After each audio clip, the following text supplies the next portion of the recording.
বাংলাদেশের মানুষের কল্যাণে, বাংলাদেশের রাষ্ট্র ব্যবস্থার সংস্কারের জন্য আমরা অনবরত সংস্কার কমিশনগুলোর সাথে আলাপ আলোচনার মধ্য দিয়ে বাংলাদেশের জন্য প্রয়োজনীয় যে সংস্কার, রাষ্ট্র কাঠামোর সংস্কার, গণতান্ত্রিক সংস্কার, সংবিধানের গণতান্ত্রিক সংস্কার, তার একটা পর্যায়ে জাতীয় ঐক্যমত্যে উপনীত হয়েছি।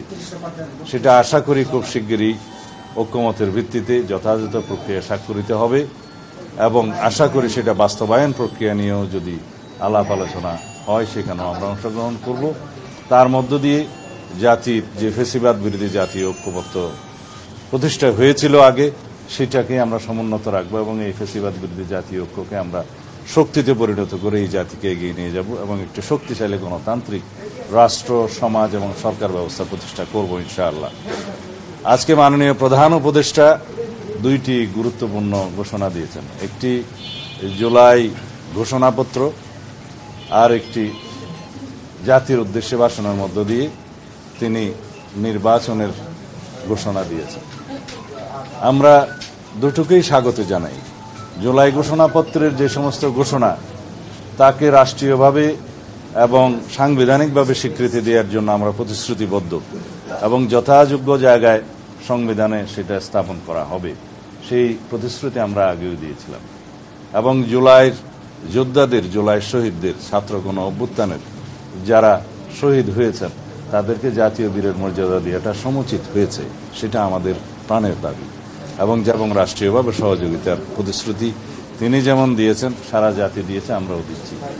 আগামী দিনে আমাদের নির্বাচনে মানুষের ভোটাধিকার প্রয়োগের জন্য যে পরিবেশ সৃষ্টির জন্য মাননীয় প্রধান উপদেষ্টা যে সমস্ত পরামর্শ দিয়েছেন সেটা অবশ্যই প্রণিধানযোগ্য। তিনি ঘোষণা দিয়েছেন নির্বাচন কমিশনের কাছে তিনি চিঠি পাঠাবেন আগামী 2026-এর ফেব্রুয়ারির প্রথমার্ধে, রমজান শুরু হওয়ার আগে নির্বাচন অনুষ্ঠানের জন্য নির্বাচন কমিশন যথাযথ ব্যবস্থা নেবেন।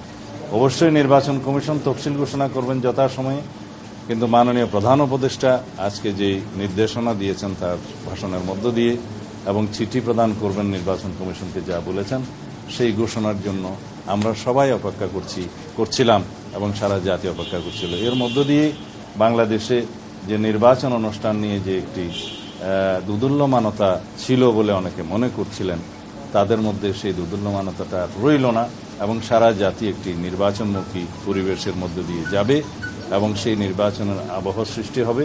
আগামী দিনের নির্বাচন ইনশাআল্লাহ সুষ্ঠু, নিরপেক্ষ, অবাধ এবং বিশ্বের মধ্যে সবচাইতে প্রশংসিত একটি নির্বাচন অনুষ্ঠান হবে বলে আমরা আশা করি এবং সেই লক্ষ্যে সমগ্র জাতিকে এবং সমস্ত জনগণকে প্রস্তুতি নেওয়ার জন্য আমরা আমাদের পক্ষ থেকে আহ্বান জানাচ্ছি। ধন্যবাদ। আমরা মনে করি এই ঘোষণার মধ্য দিয়ে রাষ্ট্রে রাজনৈতিক স্থিতিশীলতা আরও বেশি প্রতিষ্ঠিত হবে এবং কোনো রকমের কোনো অনিশ্চিত পরিবেশ বা ব্যবসা বাণিজ্য বিনিয়োগে আর থাকবে না। সবকিছুই সচল হবে এবং গতিশীলতা পাবে।